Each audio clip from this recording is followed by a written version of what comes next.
Bonjour à tous, je vous propose aujourd'hui un petit update lecture. Donc j'ai 4 livres à vous présenter, un chef-d'œuvre, un livre que j'ai bien aimé et 2 livres un peu en demi-teinte. Donc commençons. Le premier livre, donc le fameux chef-d'œuvre, c'est 100 ans de solitude de Gabriel García Márquez.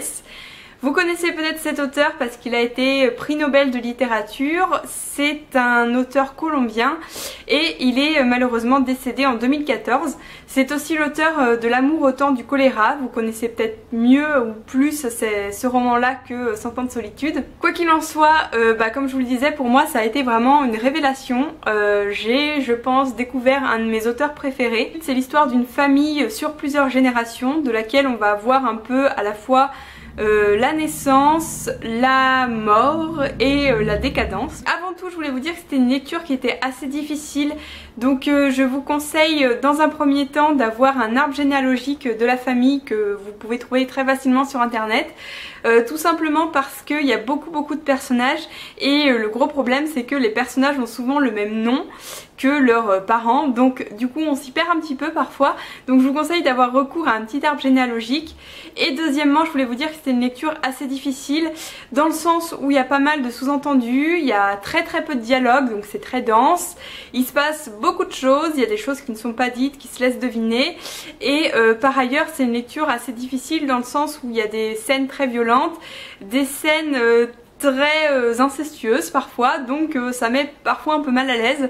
Donc voilà, c'est pour les bons lecteurs entre guillemets, parce que je ne pense pas qu'il y ait des bons et des mauvais lecteurs, mais en tout cas pour les lecteurs qui ont l'habitude de lire des classiques en tout cas, ou des romans assez où faut s'accrocher quoi, on va dire tout simplement. C'est un livre que je pensais qui était triste en fait, alors que pas du tout. Enfin en fait c'est triste mais c'est dit d'une façon très drôle en fait.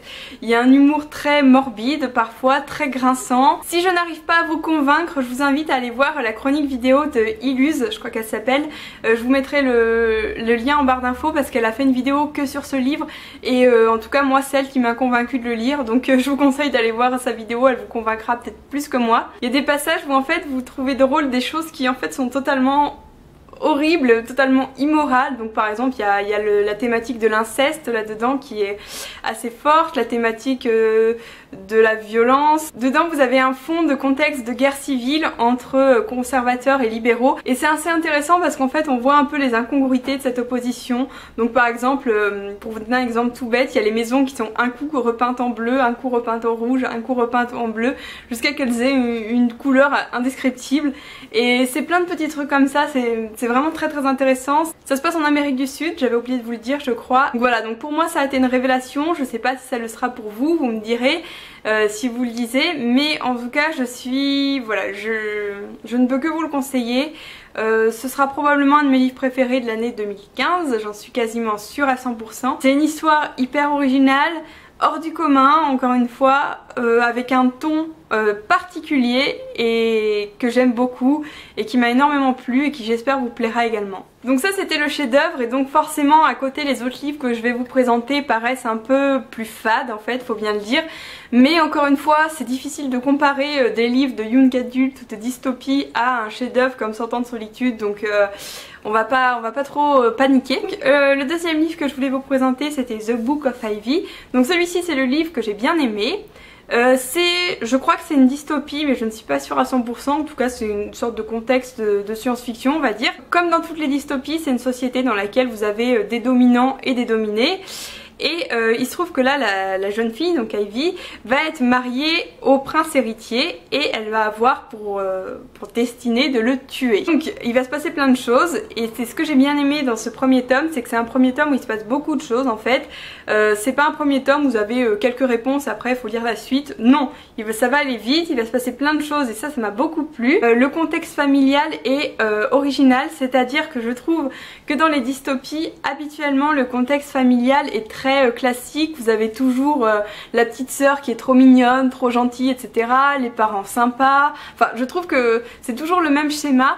Ici c'est pas le cas, la famille est très particulière, vous avez un peu la thématique de la manipulation par les proches, Donc ça m'a beaucoup plu. Moi c'est un bon livre de young adulte, un bon livre de dystopie si c'est une dystopie. Je suis pas sûre à 100% parce que maintenant je doute un petit peu.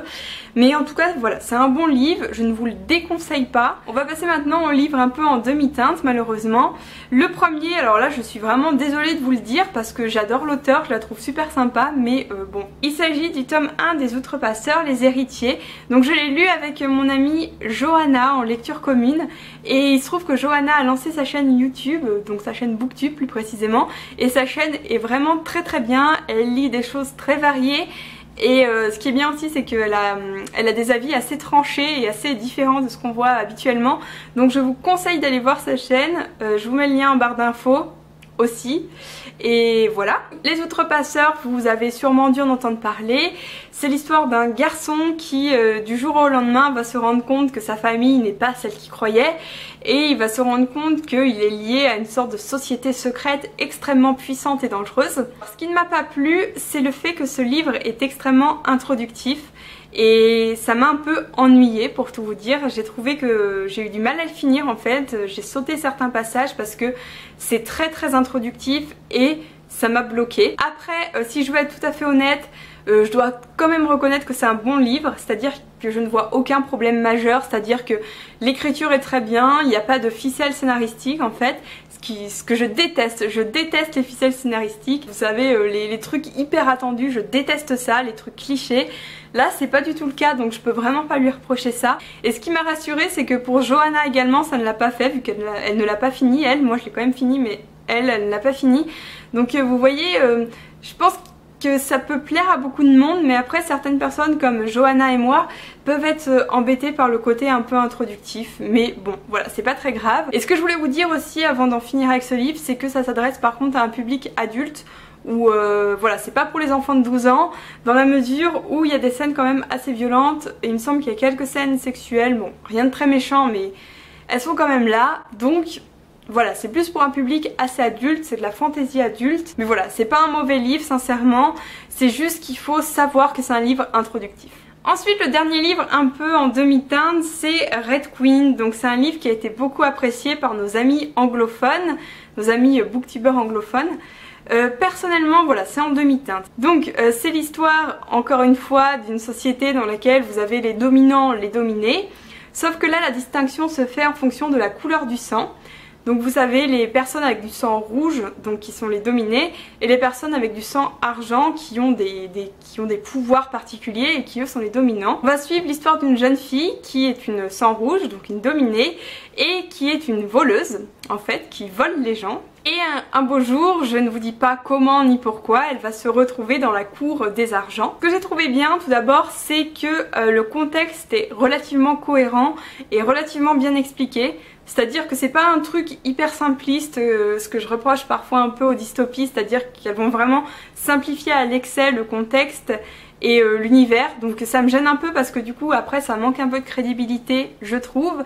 Ici c'est pas le cas, je trouve que c'est assez crédible, que la situation est plutôt bien expliquée, que les rapports de force sont bien expliqués, également le mode d'organisation de la ville. Ce qui m'a un peu ennuyé, c'est qu'il y a certaines ficelles scénaristiques qui étaient assez attendues. Je m'attendais à certaines choses, bon c'est dommage. Après il y a quand même quelques révélations, il y a notamment un truc qui je sais a surpris beaucoup de gens. Personnellement je l'avais vu venir, mais bon. Après ça dépend. En fait j'avais lu une critique une fois d'une personne qui disait que le problème avec les dystopies et ce genre de livre, c'est qu'on a l'impression qu'il y a un schéma qui est attendu et auquel les auteurs vont vraiment vont suivre ce schéma en fait. Et je trouve qu'ici c'est un peu le cas, il y a un peu un schéma de départ et du coup un schéma qui est déjà vu, qu'on a déjà vu dans d'autres œuvres et du coup eh ben, on s'ennuie un petit peu parce qu'on voit venir les choses. Et je sais que j'aime bien une surprise, j'aime bien quand il y a de grosses révélations et du coup là l'histoire elle était quand même assez attendue malgré tout.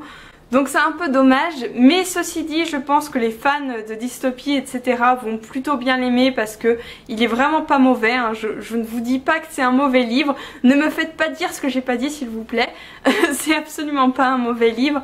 Mais voilà, moi ça m'a un peu ennuyé, j'ai eu un peu de mal à le finir, j'ai pas du tout aidé dans l'histoire parce que je la voyais venir, j'avais l'impression de relire un livre en fait, c'est ça. J'avais l'impression de relire une histoire que je connaissais déjà. Donc voilà, c'est un peu dommage. Voilà pour cette update lecture, donc j'espère avoir été assez claire. Si c'est pas le cas, je vous invite à me laisser des questions en commentaire, hein, j'éclaircirai quelques propos. Je vous invite également à me dire vos avis si vous avez lu certains de ces livres et que vous ne partagez pas mon avis. Et je vous invite également à me dire si vous avez lu vos 600 ans de solitude et si vous avez ressenti la même chose que moi. Je vous remercie pour votre attention, je vous souhaite un très bon dimanche et je vous dis à bientôt. Salut!